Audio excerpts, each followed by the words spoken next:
Ooh. I love the sound of these tabs, baby. Hey, man. Let me just big up Tab Performance real quick. I got my Tab 5.0s and I got the Tab header on here. And this thing just sounds, it got a beautiful, like, brr. It's like, brr. I love it. All right, so you see the topic. I'm heading out to the post office really quick to go and deliver some goods to some of my clients. And I figured, you know, I want to talk to y'all guys, new riders and seasoned riders. Seasoned riders mean that you've been riding for more than 5 years in my eyes. You're somewhat seasoned, but not a professional. Like, I'm not a professional, so we never get to that point of professional. There's always room to learn, right? But I recently took a trip. Last Thursday, I took a trip out to South Carolina, Myrtle Beach.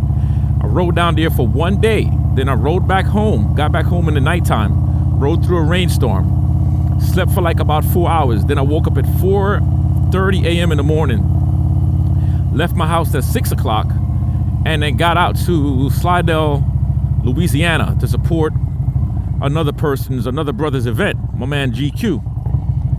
And then I stayed there for like about 2 hours, the most, and then head back home. That's 7 hours going and 7 hours coming. So coming back, right? So today's video is, if you are either planning to ride long distance for your first time, long distance for you might be 4 hours, maybe it might be 15 hours. I'm gonna talk to you about some of the ways to prepare for those longer rides. And those longer rides are, when I tell you they're a lot of fun, they are a lot of fun.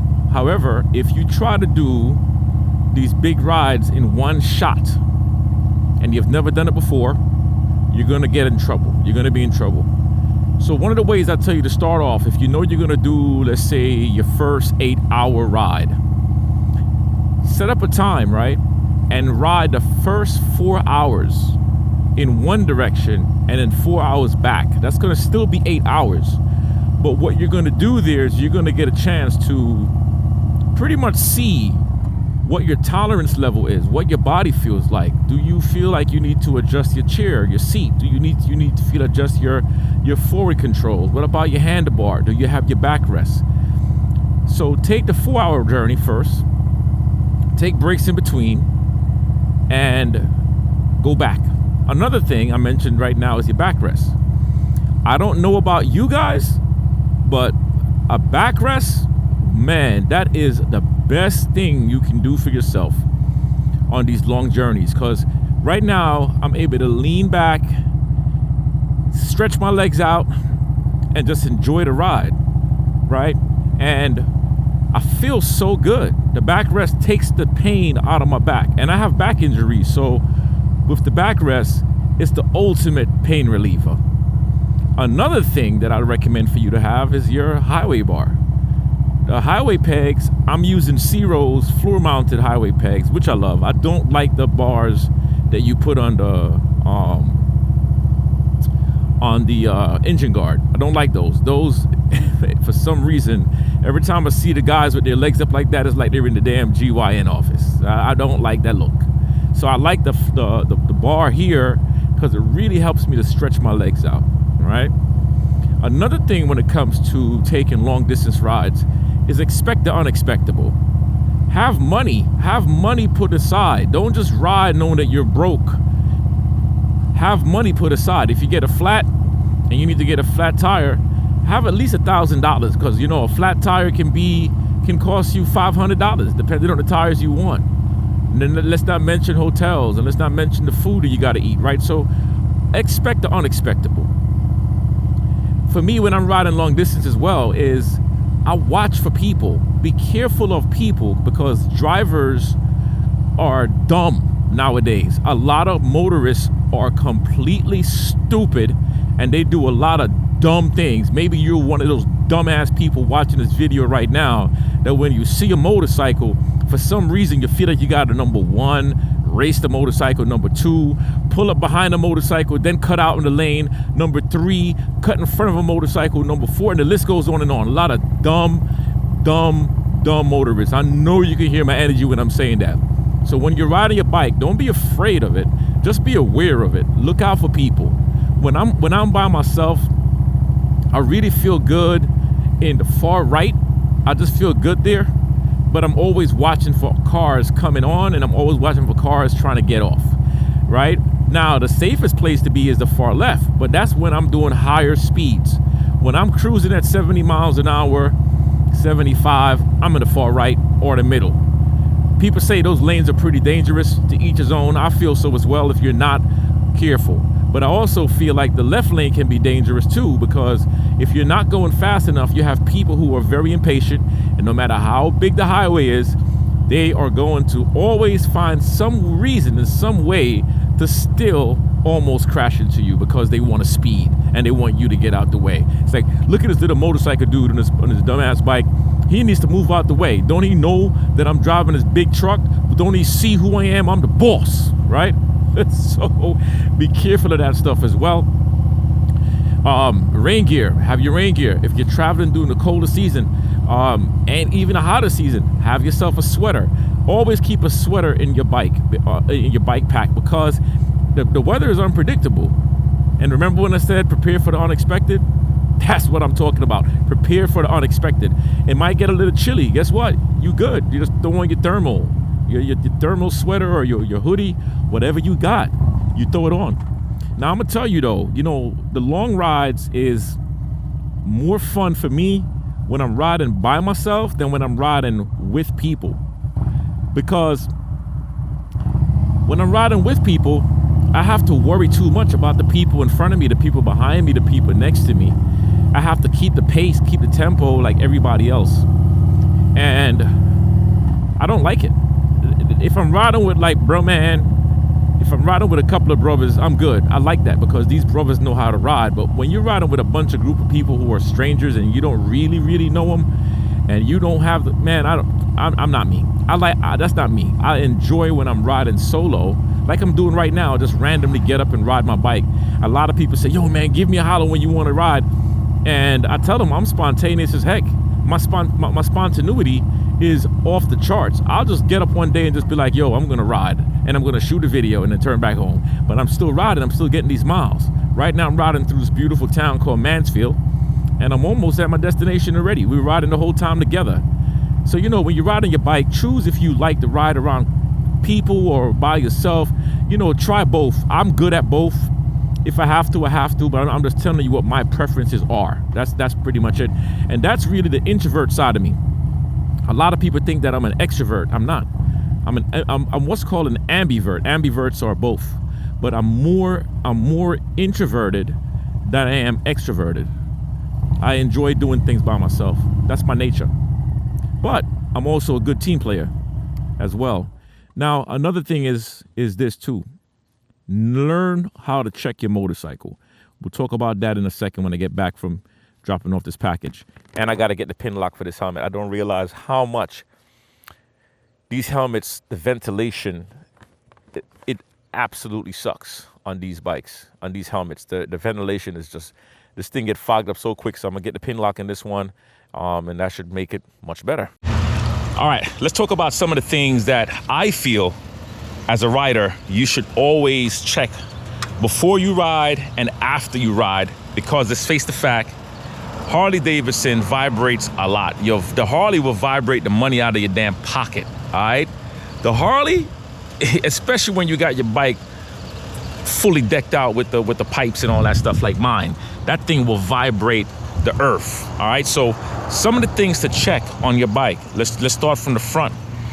Don't be afraid to buy yourself a torque wrench. Always get a torque wrench. You can get a Pittsburgh torque wrench, Husky.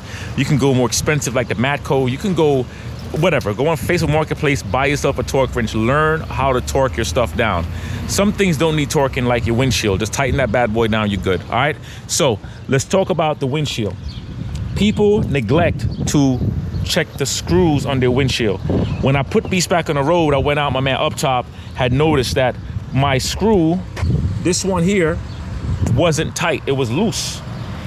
Those little things can be crazy if you don't check them. So always check your windshield. Another thing that I like to check as well when it comes to the bike itself every now and then is the screws that holds the fairings together. You see, most people don't think about those little things, but learn about your bike, right? I got screws here. I'm doing some work on the bike now. I have one screw that's out. That's right here in the spot. But that's gonna go back in because I'm still working on it, and that screw is not gonna do nothing with the bike. However, check those screws. Make sure that's good. Now, when it comes to the front end, check your tires. See what your tires look like. If your tires look worn the hell out, like these are brand new tires. You can see by the tread, how, let me see. Yeah, you can see how thick this is, right? And these lines, hold on. You see those grooves right here? These grooves, if you start to see these grooves, if those grooves start to wear down, that means that this is done. You see what I'm saying? That means it's time to change the tire. Check your rotors. Check to see how your rotors are looking. Do they feel like they jacked up? Do they look warped? Check your axles, right? Make sure your axle nuts, you can't see my axle nuts here because I have these lights on it, covering it, but check your axles, all right? Some of y'all don't think about that. Another thing to have, not even just to check, but things to have, is have your water cup. Like right now I'm using a Zero water cup. That's what I'm using, all right? Water cup holder, or your beer cup holder, or your coffee cup holder, whatever the heck you want to do, it's up to you. Now, on the channel, somebody asked me, what do I do to get this thing to stand straight up? Well, I'm gonna tell you what I do, because when you put your cup in here by itself, it's empty, it will hold. But once you put like ice and water and stuff inside of this whole thing begins to drop. See, mine won't drop because I'm using JB Weld. And the way I do it is this: I put the JB Weld, if you see the white foam, I use a plastic on plastic JB Weld, and I put the JB Weld inside of the clamp, and then I'll screw this on and it squeeze it out in here, and it solidifies this, so therefore it doesn't go anywhere. And I'm also can't use my big black cup anymore because the big black cup is too big for this one. So that's something that I think Zero needs to kind of fix. They need to make something where it's a stronger lock, more like metalish lock that can hold weight for real. You know what I'm saying? Another thing to check out too is your clutch cables. Your clutch cables is right here. So I can't do it with one hand, but if you squeeze your clutch, right, and you pull out the handle, you pull out this cable at the same time, you squeeze and release. You know what? Hold on a second. Maybe I can get it. Maybe I can. Maybe I can't. I don't know. Yeah. So you squeeze the handle, the clutch down, and then as you release it, you pull the handle, and you want to get like a 1/16 of an inch gap in between that space. If the gap is too wide, let's see right here. If the gap is too wide down here in this area, then you need to adjust your clutch, and your clutch lines gets adjusted down in the bottom. This is not a clutch adjustment video, but I'm just telling y'all the things to look at. Also, when it goes down to the floorboards, check your floorboards and check if you have too much shaking in this thing here. You're gonna have some movement, but there's a spacer that's here, and you want to make sure that these are tightened down as well. One, tighten down. Make sure your pegs are tightened down. Make sure your shift linkage is tightened down. By the way, this shift linkage, if you're interested in that shift linkage is from Bad Dad. I know some of you are very big on if it's not adjustable, you don't want it. Well, I haven't had an issue at all, and I'm a ground pounder. I ride all over the planet. I haven't had an issue with it. All right, the floorboards. If you want the floorboards, that is from Cyclesmith. See, I'm bigging up these companies as I'm going through the bike. You know what I'm saying? All right, so another thing for you to check out too is your saddlebags.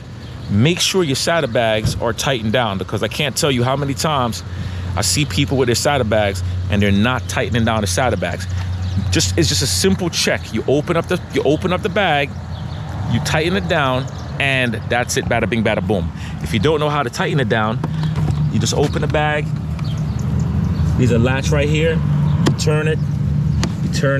Like right now, I can lock it even more, and it clicks into place. If you have anything like the old school one, the older bags has a little latch that you just turn it in. You know what I'm saying? So you check that. You check the other side. It doesn't have to be ridiculously tight, but it has to be tight enough. You see what I'm saying? And then you do the same thing on the other side, and you check it. And you check it, and then you're good. Another thing for you to check as well is, let's talk about the lights. Always turn on your bike. This is what I do. Turn on my bike. I hit my left indicator. I come out.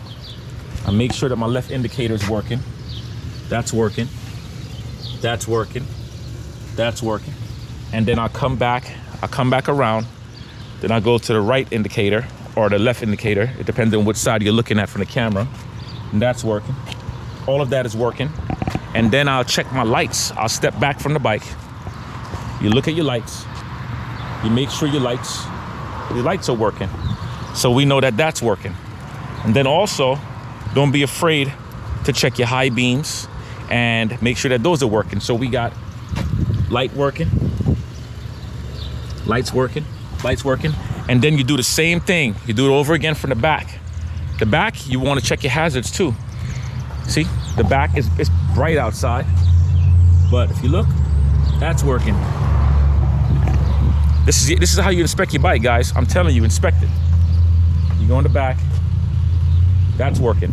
And what that does, that also avoids you from getting pulled over, and now you got to waste time, probably get a ticket for something that you wish you did at home that you could have thought about. So all these little things, let me know in the comment section, what are some of the things that you check for? What are some of the things that you kind of look at to make sure that your ride is safe? Okay, your tour pack. I was riding with a brother the other day, and the top of his tour pack flew off and smashed into my bike. Almost killed me, but thank God I was able to maneuver my way out the way. It wasn't his fault, but the fact remains is that the damn tour pack flew off. That could have been a negligence on the company or a negligence on the person who put it together, because as we know, tour packs don't come together. They come separated, and you got to put them together. So always check. If you get the opportunity, every now and then, make sure that these hinges are tight, because what came off his bike was the lid of the tour pack, not the whole tour pack. Make sure that this is locked in. Okay, so this, if you don't see, I'm talking about the latch.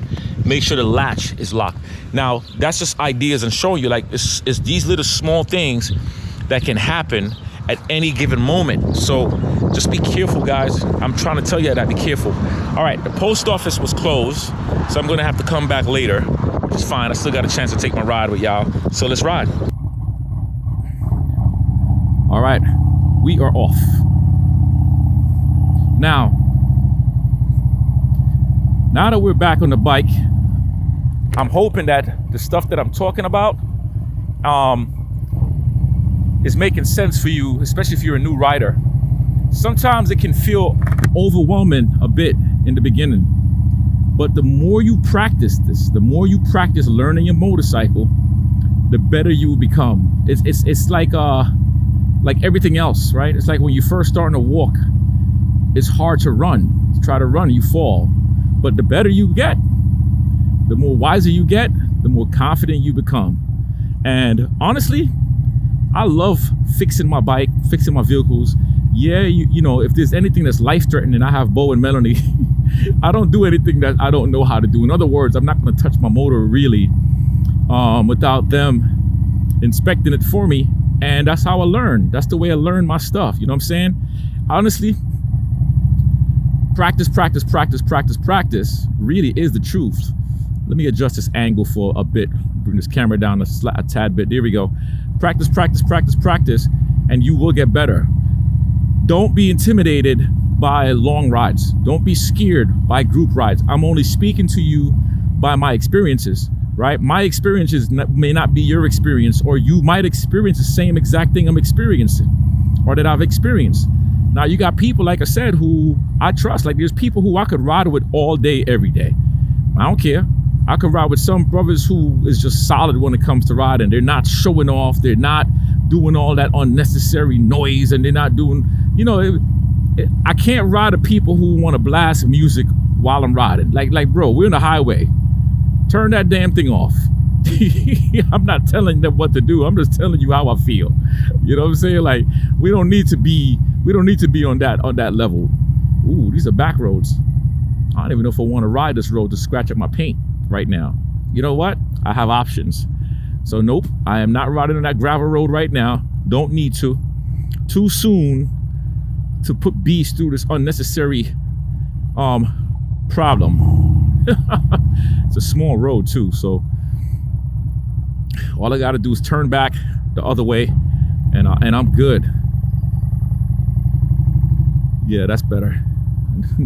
Don't need to go on gravel road. Yo, when I tell you that this thing fogs up real easy, yo, this thing fogs up simple. I don't even know why they even have this little vent thing right here, because apparently these vent stuff only work when you're going full speed.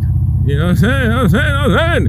All right, so I'm not gonna keep y'all too long. Like I said though, when it comes to your motorcycle, just learn it, man. Don't be afraid of your bike. Learn your motorcycle.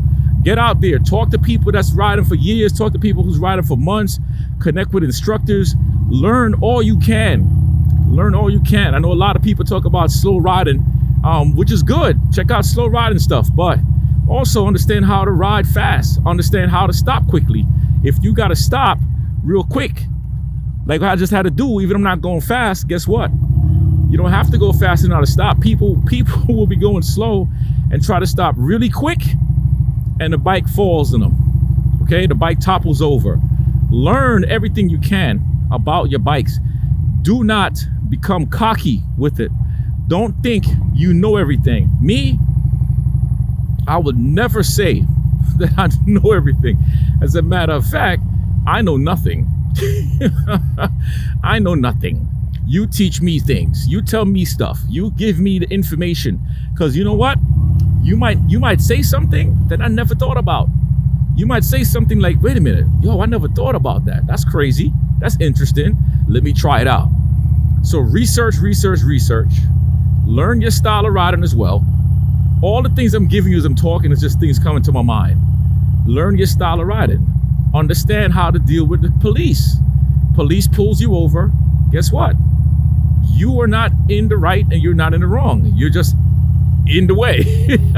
When a cop pull you over, listen to what that police officer got to tell you. Maybe he's right, maybe he's wrong, but know your rules and your laws. If you carry a firearm, guess what? You have a weapon on your waist. Know about the reciprocity and where you can carry your gun or not. Know where your areas are, because the last thing you want to do is be taking a ride. You get pulled over thinking you're safe, and the cop is like, yeah, we're gonna have to take your bike and we're gonna have to send you to jail. Why, officer? Because you have a firearm on you, a loaded firearm at that, and you got one in the chamber, and that's against the rules here. That's a felony. So learn all of that stuff. There's a lot when it comes to riding, man. Okay, you know what? I am not done talking to y'all. I'm still gonna talk to y'all because I have more. Food. Yo, don't eat heavy. Do not eat heavy.